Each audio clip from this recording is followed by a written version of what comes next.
Assalamu alaikum wa rahmatullahi wa barakatuh here in South Hall in London for the second time. Our topic tonight is not an easy one. It's a difficult one. But I just had some delicious Hyderabadi biryani, so it should help me with the lecture. The lecture is Ghazwatul Hind and Akhirul Zaman. And you should not attempt to comment on this subject unless you first studied the subject. So turn to those who have the competence to be able to explain and analyze the subject. It is not an easy one, but more than that, it's a dangerous subject. And I want to begin with one verse of the Quran, but there are several verses of the Quran. We're not going to take all the verses of the Quran tonight. No. Allah subhanahu wa ta'ala speaks in the Quran in Surah Al-Ma'idah, and He makes a divine prophecy. There are some ayat of the Quran which are ayat muhkamat. They are plain and clear. No two ways about it. And there are other ayat which are ayat mutashabihat, and they have to be subjected to something called ta'wil, interpretation. But no matter who you are, if you interpret the Quran, only Allah can confirm that your interpretation is correct. So you cannot interpret the Quran and use that to divide the Ummah. You cannot interpret the Quran and use that to build a sect. No. When you interpret the Quran, you must be humble enough to say, Allahu A'lam. Allah knows best. But you should never interpret the Quran unless and until you are convinced in your heart that what you are offering as an interpretation is credible. This is not an ayah mutashabiha. This now is an ayah muhkama. بعد أعوذ بالله من الشيطان الرجيم. لتجدن, you will most certainly find, أشد الناس عداوة للذين آمنوا, those who will be most hostile as enemies to you. Now, when the Quran is being revealed, and in time to come, fa'al mudariya. Al-Yahud, the first that the Quran mentions are the Jews.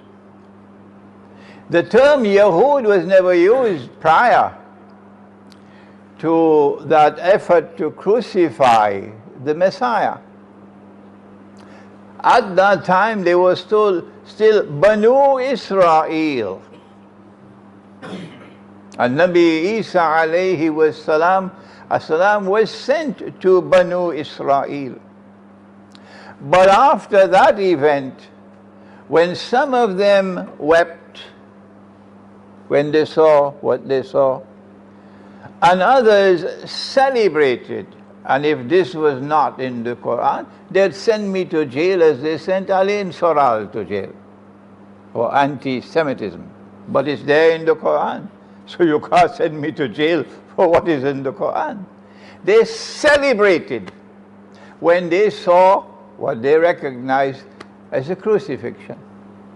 At that time, the names changed. They are no longer referred to as Banu Israel. Now, these who celebrated are called the Jews, Al-Yahud, And those who wept are now called An-Nasara, the Christians. And these two combined are known as Ahlul Kitab. So this is the explanation of the term Yahud in this ayah, that you will most certainly find now when the Quran is being revealed and in time to come, but those who will display the greatest hatred and enmity and hostility to you, the Ummah of Muhammad alayhi salatu wasalam, would be the Jews. It was true at the time when the Quran was revealed, and at this time it is again true. But then the Quran goes on to say, وَالَّذِينَ أَشْرَكُوا. Not only would the Jews display this hatred for you, but in addition to the Jews, the people of shirk. And the Quran does not lump them all together. The people of shirk, the Quran does not lump them all together. It identifies a people of shirk who will behave the way the Jews are behaving, and who will display the greatest hatred for you. Today, the heart of shirk in the world is in Monkey Town. You never heard that before, eh? Monkey Town. Yes? When they were allowed to conquer the city without fighting. Which city? Oh yes, you got to go back to the Quran and do your homework. It's Surah Al-A'raf. وَاسْأَلْهُمْ عَنِ الْقَرْيَةِ الَّتِي كَانَتْ حَاضِرَةَ الْبَحْرِ. The city by the sea. And in the hadith it is shaped as a triangle. It has three sides. And the city falls to them with La ilaha illallah Allahu Akbar. No fighting.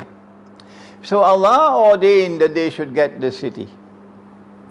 And then they are Banu Israel, they are Christians, not Jews, because the Jews are now scattered. وَقَطَعَنَاهُمْ فِي الْأَرْضِ أُمَمٍ.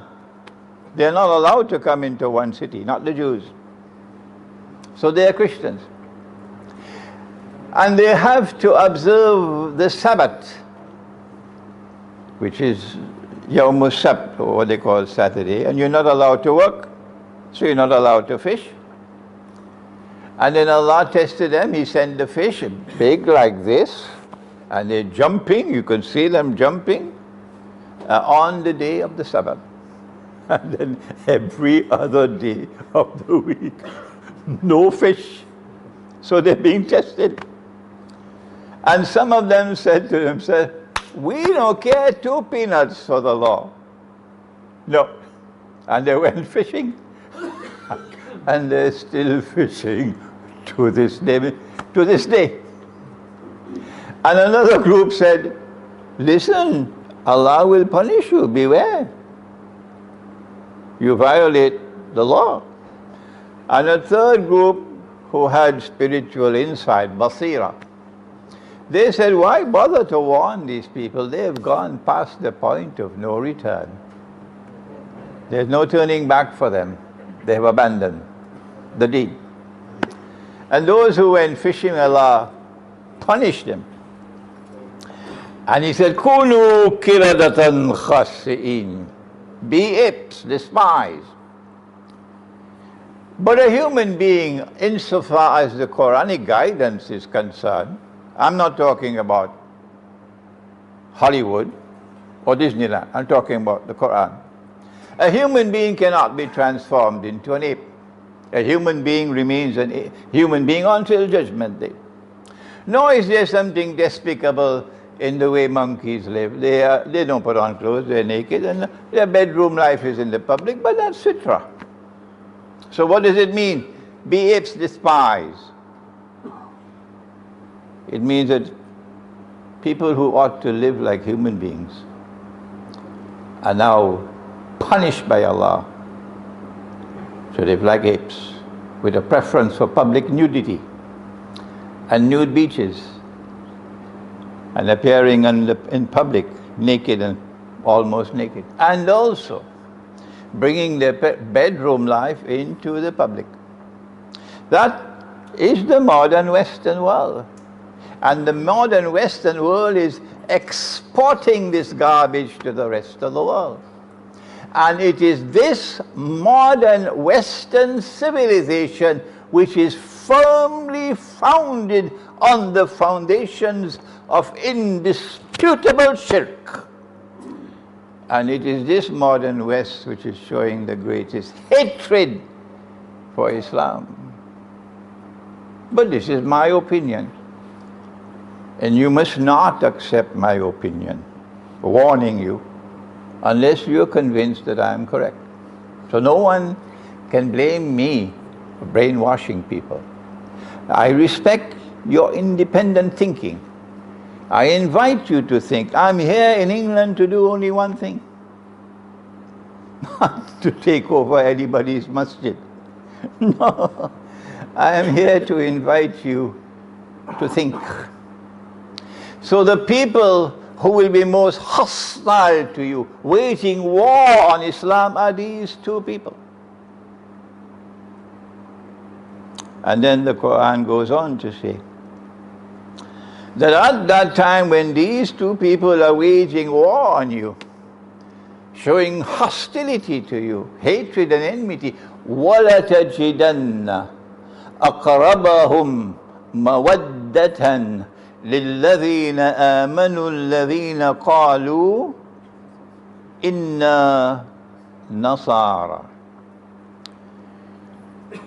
There are some who are not too happy with Allah, you know. They wish that this verse could be rewritten. They have more knowledge of the deen than Allah Himself. But this is what Allah has said. And you will most certainly find at that time when the Quran was being revealed, remember Abyssinia, remember the Negus of Abyssinia? And in time to come, when the Jews display that same hatred again, at that time you will find a Christian people. No, it doesn't say that. It says that you will find a people who will be closest in love and affection for you. And yesterday in Birmingham, I had a session of an hour and a half with 4 Orthodox Christian monks. An hour and a half of intense discussions. And I had to be repeating this verse to them again and again and again and again.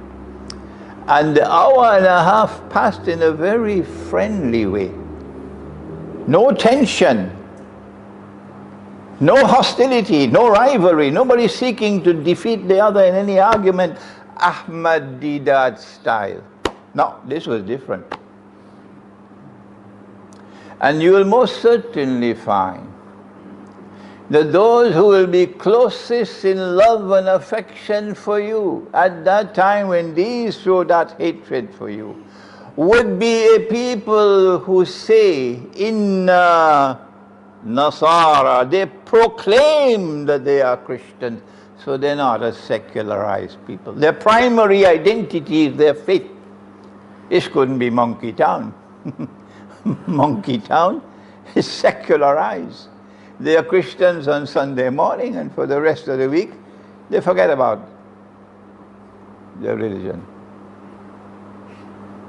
And then the Quran goes on to identify these people, these Christians, that they will be a people who have the institution of the priesthood, they will preserve the monastic way of life, and they will not be an arrogant people.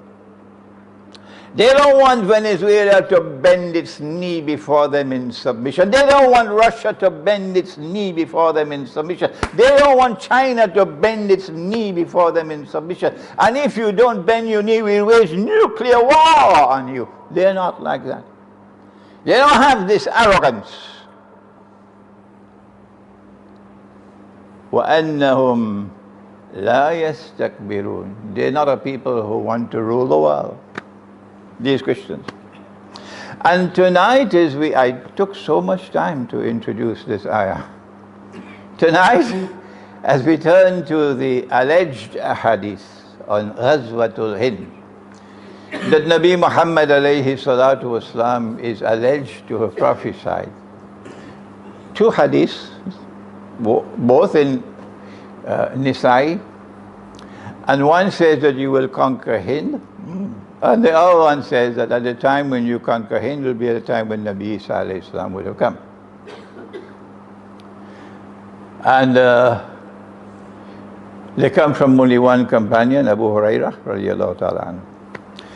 And tonight as we address the subject of Ghazwatul Hind, which has caught fire, and the fire is scorching the whole of Pakistan and much of India and so on. And it is leading in a very dangerous direction. Those who are beating the drums of Ghazwatul Hind, they don't know the danger. It is necessary for us to examine the hadith. And it cannot be done by schoolboys who take US dollars and state-of-the-art weapons from Santa Claus to go and wage their bogus jihad here and there and everywhere. And they got only peanuts in their heads. Those are not the ones to study these alleged hadiths and determine what is their status. No, that is to be done by those who have knowledge, and they don't have knowledge when they jump on the wagon of Santa Claus to wage their jihad.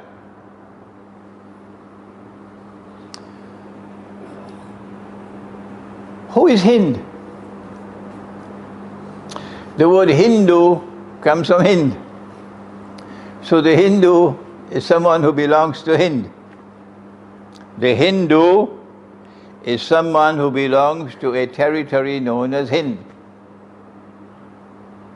So when the hadith allegedly says you're going to conquer Hind, it is talking about a territory. It doesn't talk about a religion, it talks about a territory, Hind. And Hind at that time comprised the whole of the territory of Pakistan. Today, if I'm wrong, could you kindly stand up and tell me I'm wrong? If I'm wrong, could you kindly stand up and tell me I'm wrong? That Hind at the time of Nabi Muhammad alayhi salatu wasalam comprised the whole of the territory of Pakistan today. The whole of the territory of India today, the whole of the territory of Bangladesh today, and maybe part of Afghanistan as well. That's a tall order, eh? That you're going to conquer Pakistan.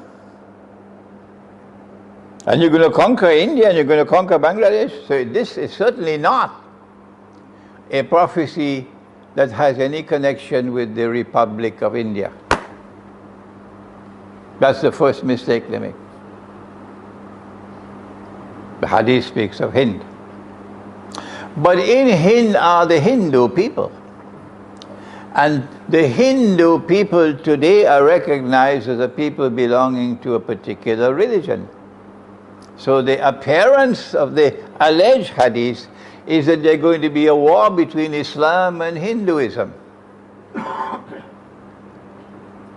And the Hindus have to be identified as the people of shirk. This is the thinking. This is the analysis being conducted today, all over Pakistan.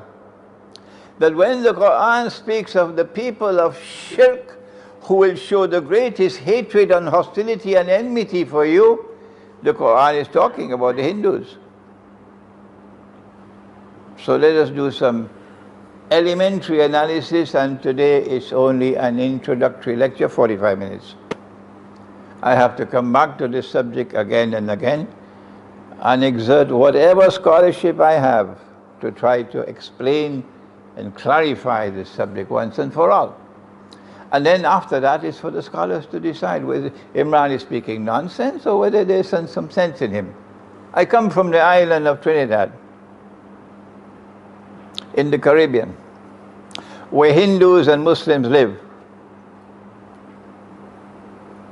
And I want to know whether or not I have found this hatred for Islam in the Hindu heart. But this ayah of the Quran, it speaks about. In the 1920s, I was born in 1942, so long before I was born, a hurricane came to Trinidad. You know what's a hurricane? Like a typhoon. And this hurricane blew off the roof of the masjid in a city called Tacarigua. It's an American Indian name.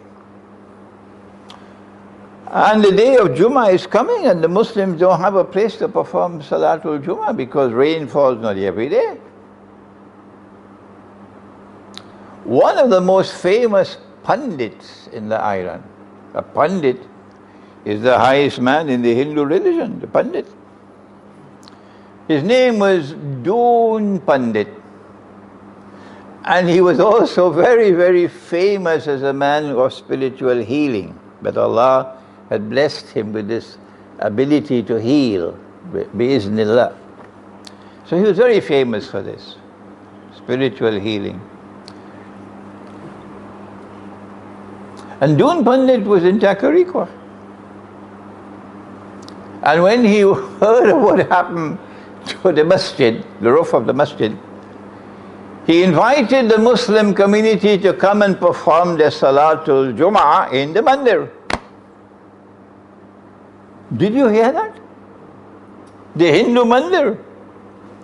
So the Muslims said, Pandit ji, how can we perform Salat in your mandir when you have all these murtis, these idols? We can't do that, Pandit ji. So Pandit, Doon Pandit said, no problem, I'll move them all. And he cleared out the mandir of all the murtis.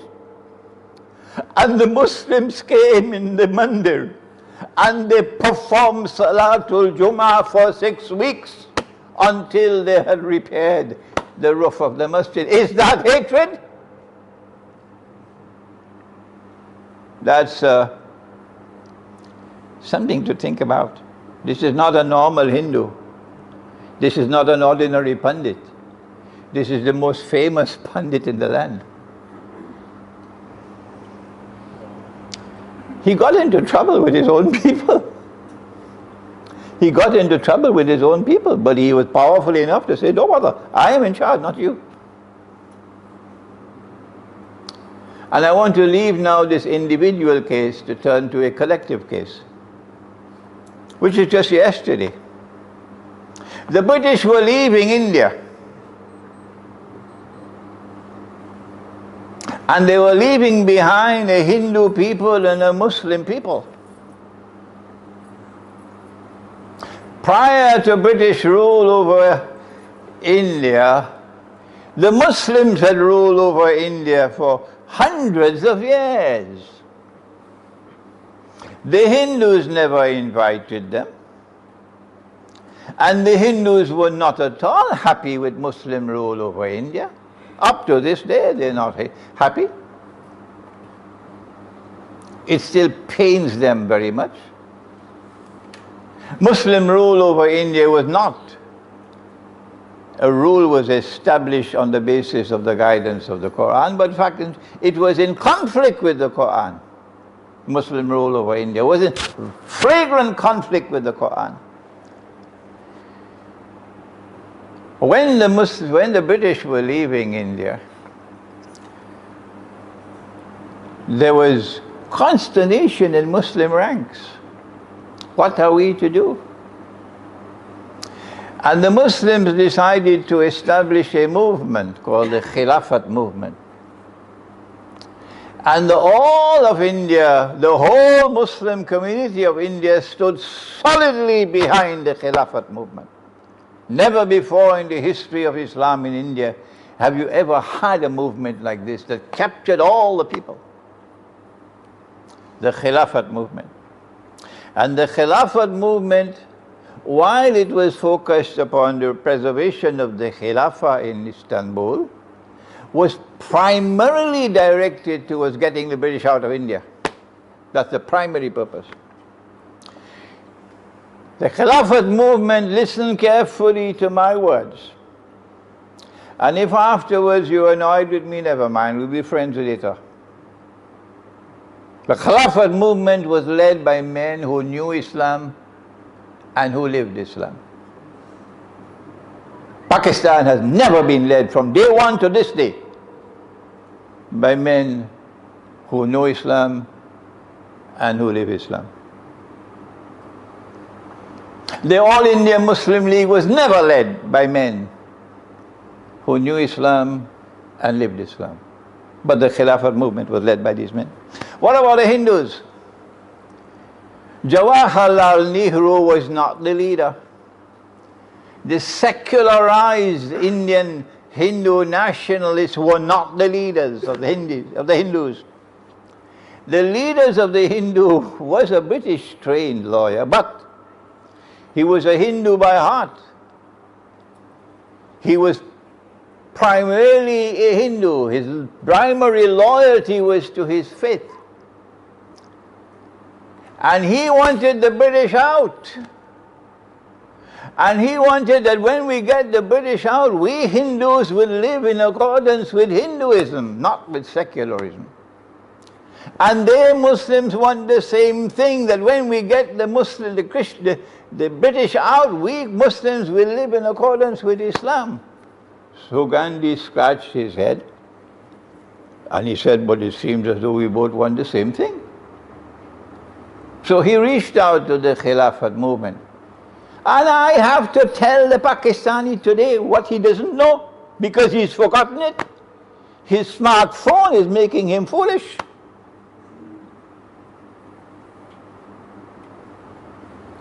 Gandhi reached out to the Khilafat movement. It's not the Khilafat movement reached out to Gandhi. And this is a Hindu, and this is the leader of the Hindus. Is this hatred? Is this hostility? Is this enmity? He reached out to the Khilafat movement. He said, let's make an alliance. You and I, we both want the same thing. The Khilafat movement was overjoyed. Maulana Abdul Bari was the leader. Yes, we want it. Gandhi said, I asked for only one thing, that you do not kill the cow in this country. The Khilafat movement said, deal, we will not kill the cow. The law of Islam permits us to eat beef, but out of respect for the people amongst whom we live, because you worship the cow, you consider it to be a sacred animal, we will voluntarily not kill the cow. Very wise and sensible leadership on the part of the Khilafat movement, and Maulana Abdul Bari in particular. And so an alliance came into being, a Hindu-Muslim alliance against the British. And in the whole history of Western civilization, there's never been a more powerful resistance to Western rule than the alliance of Muslims and Christians in India.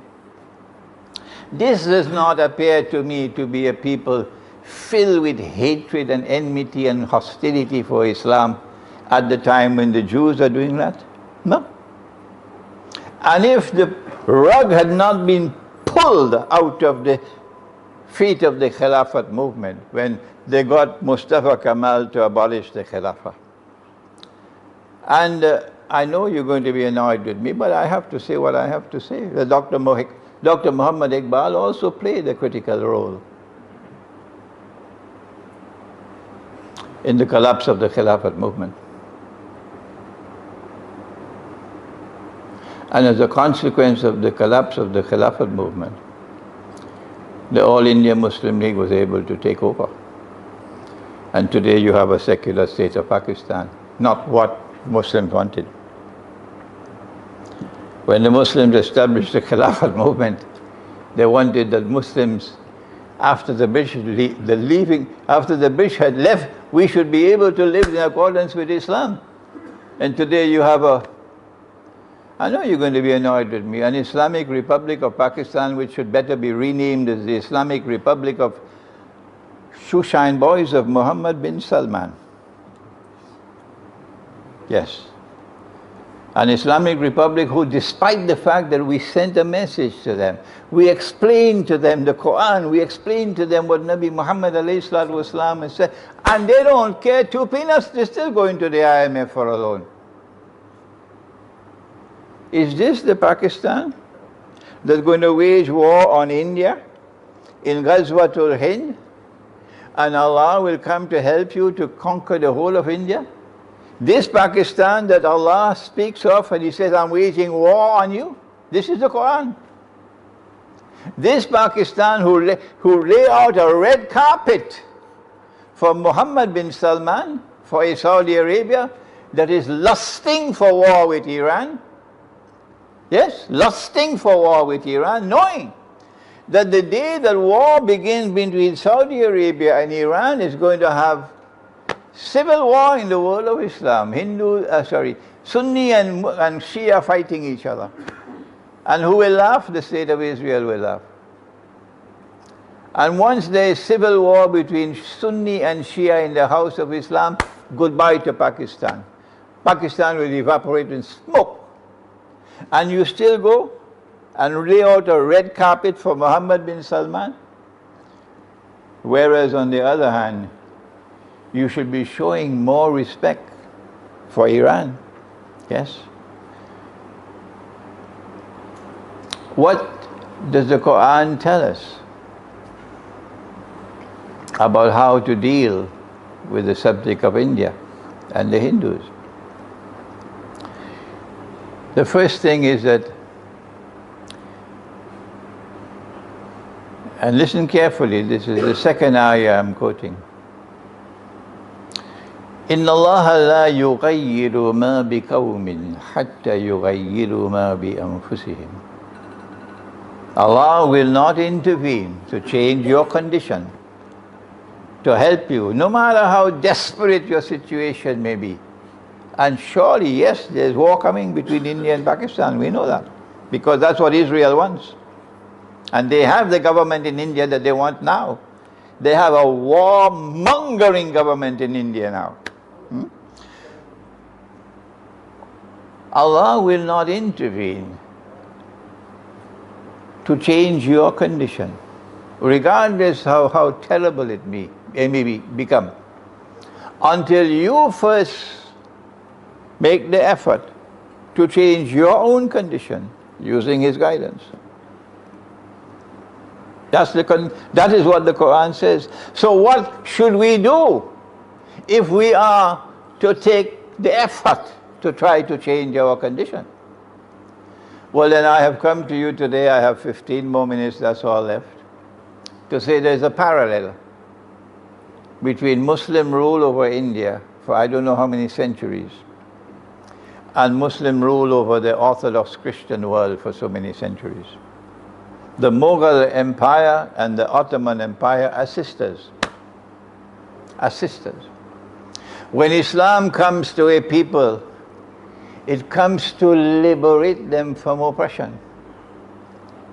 And once Islam has come, the people respond with joy and affection, opening their hearts and opening their homes for Islam, and welcoming Islam. And eventually Islam stays in that territory. But when Islam went to the Balkans, to the Orthodox Christian world, how did it go? It went as an invader, waging unjust jihad, wars of naked aggression. And those wars of naked aggression waged by the Ottomans left an enduring and endless legacy of hatred and bitterness and hostility for Islam. That's what it left. This was not jihad. This was like that nonsense in Syria. It was a bogus jihad that the Ottomans waged. And as a result of Ottoman bogus jihad on the Orthodox Christians, the same people that Allah has spoken of in the Quran, who will eventually become closest in love and affection for you. Not monkey tongue, it's the Orthodox Christians.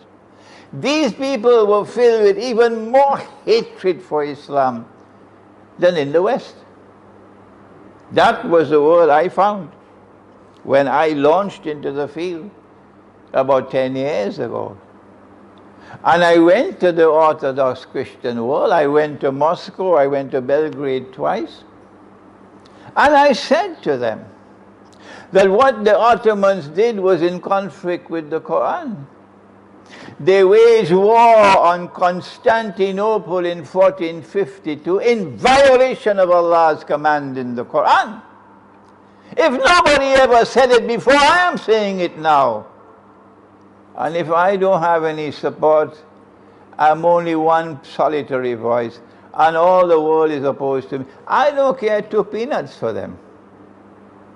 I must preach Islam to be faithful to the truth, whether the people like it or they don't. That's Islamic scholarship. I said, Allah says in the Quran, if your enemy does not want to fight, he's inclined to peace, he wants peace. You are prohibited from fighting. That is in the Quran. The Orthodox Christian patriarch did not want war. He offered to pay a tribute. But the Ottomans pushed that aside and they waged war. 200,000 Ottoman troops against 9,000 Orthodox Christians. And these Christians fought heroically until they were defeated. And then I said to them something else.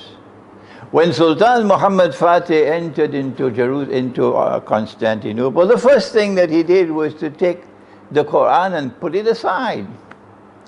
The Quran says that you Muslims must fight to protect the Christian church and the cathedral and the synagogue. وَلَوْلَا دَفْعُ اللَّهِ النَّاسَ بَعْدَهُمْ بِبَعْضٍ لَهُدِّمَتْ صَوَامِعُ وَبِيعٌ وَصَلَوَاتٌ وَمَسَاجِدٌ يُذْكَرُ فِيهَا اسْمُ اللَّهِ كَثِيرًا. Surah Al-Hajj.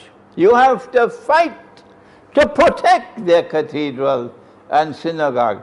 And instead of doing that, you went and you converted their greatest cathedral, Hagia Sophia, to a masjid. Shamefully, disgracefully, manifestly, sinfully. And when I spoke these words to the Christians, they were crying. We didn't know that this was Islam. And now that Orthodox Christian world is drawing closer to us. Alhamdulillah for that. Of course, I made many enemies in the process. Those who constantly praised that army in 1452, which conquered Constantinople, and who constantly praised that commander, the Sultan Muhammad Fatih, who conquered the city. And then I explained to them, do you know why he said, لَتَفْتَحَنَّ الْقُنْسْتَنْتِنِيَّةِ وَلَنِعْمَ الْأَمِيرُ آمِرُهَا وَنِعْمَ الْجَيْشُ ذَلِكَ الْجَيْشُ. You know why he said that, Nabi Muhammad sallallahu ta'ala alayhi wa sallam? That after the great war which is around the corner, the next event will be that you will conquer Constantinople. And he praised the commander and he praised the army. Do you know why? I'll tell you why. He praised this army because you praised that army. He praised this commander because you praised that commander. That's why. And when we conquer Constantinople, we will return Hagia Sophia to the Orthodox Christian world, which today is led by Russia. And when we return Hagia Sophia, that will cement the reconciliation, friendship and alliance between those who follow Nabi Muhammad alayhi salatu wasalam, while the others are worshipping Washington and Santa Claus, both of them. And those who follow Nabi Isa alayhi salam. What did the Mughals do? Well, there is a Babri, you know. A Babri Masjid, which is exactly the counterpart to Hagia Sophia. We don't want to know whether there's any proof that Ram was born there. All that we need to know that in the Hindu consciousness, that's where he was born. That's all we need to know. So then why did the Mughal choose this spot? Answer, because the Mughals were doing exactly what the Ottomans did, trying to sabotage us. Sabotage us. So we'll end up in this mess in which we are today. The first step on the road that comes from the Quran, if we are to change our condition, is not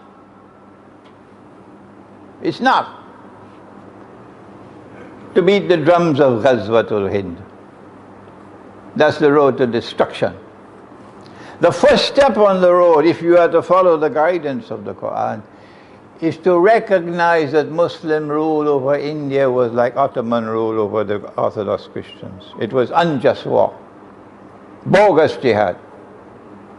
That's the first step of the road. I don't know any government of Pakistan which could do that. None. I don't know any armed force in Pakistan which could do that. None. It is the scholars of Islam who must show backbone and courage and intellectual insight. And we have to recognize that Muslim rule over Hindu India was unjust. We have to apologize to the Hindus for that. And in the process of doing that, we have to also say about Babri, if you consider this to be the birthplace of Ram, we have no right to be here. We don't want you to give us another piece of land in place for this. No. In the same way that Maulana Bari said to Gandhi, we're not going to kill the cow anymore. That's what he did. That's what the Khilafat movement did. In the same way we say now to Hindu India, we will voluntarily vacate Babri. We have no claims on this territory. Once you affirm that this is where Ram was born, and we'll find another place to build our masjid. If you do this, and if you recognize Muslim rule over India to have been unjust and you apologize for it, those who have hatred in their hearts for Islam and who establish their wicked alliance with Israel and are preparing for war on Pakistan, they would be in consternation. They wouldn't know what to do, because you're now appealing to the hearts of all the Hindus who are like Pandit, Doon Pandit, who don't have that corrupted heart. I'll tell you another story in the 5 minutes that I have, because this is my lecture for today. This is the strategy, not Ghazwatul Hind. I was 21 years of age. My father was dead, I was an orphan. And my mother was struggling to pay the bills and so on. I was teaching, getting a small salary. And I got a scholarship to go to Al-Azhar. And I went to Al-Azhar. And I was disappointed, because I didn't find the kind of scholarship that I got from Maulana Fadlur Rahman Ansari when he visited Trinidad. I was 18. So Maulana Fadlur Rahman Ansari in Pakistan heard about it, and he invited me to come to Pakistan. So they arranged my ticket and I flew to Pakistan. But my father had a Hindu friend who had converted to Christianity just to get a job, but in his heart he's Hindu. His name was Lakshman. And when my father was dying, he handed over his family to his friend Lakshman. So you could have a Hindu who had such righteousness, such character, such honesty, that you could hand over your family to him.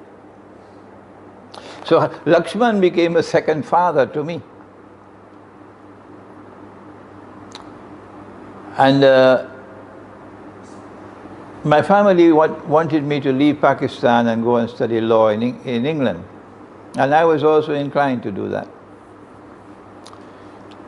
The institute in Pakistan had not been established. I was going to be the first student and so on. And Maulana Fadlur Rahman Ansari reached to Trinidad at that time.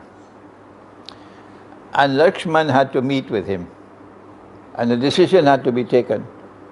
whether Imran will remain in Pakistan and study Islam, or whether Imran will go to England and study law.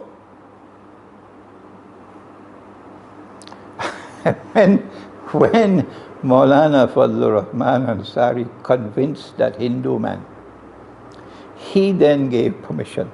He said, no, Imran will remain in Pakistan and study Islam. As a result of which, I'm here today. Is this hatred? Is this enmity? Is this hostility? That your scholar who is sitting here today is sitting here to me because a Hindu gave permission for me to study. I have to end now. It's time for the azan. But I've ended this lecture on this note, that this Ghazwatul Hind hadith is going to add salt to the wound and make the Hindus hate you even more than they already hate you. Whereas if you turn the other way and you recognize Muslim rule over India to have been Islamic imperialism and denounce it, and apologize to the Hindus as we have apologized to the Orthodox Christians. And if you say about Babri, we don't need any proof. Once you say that this is where Ram was born, we are vacating and we find another place. My view is this would be a very intelligent and sensible way.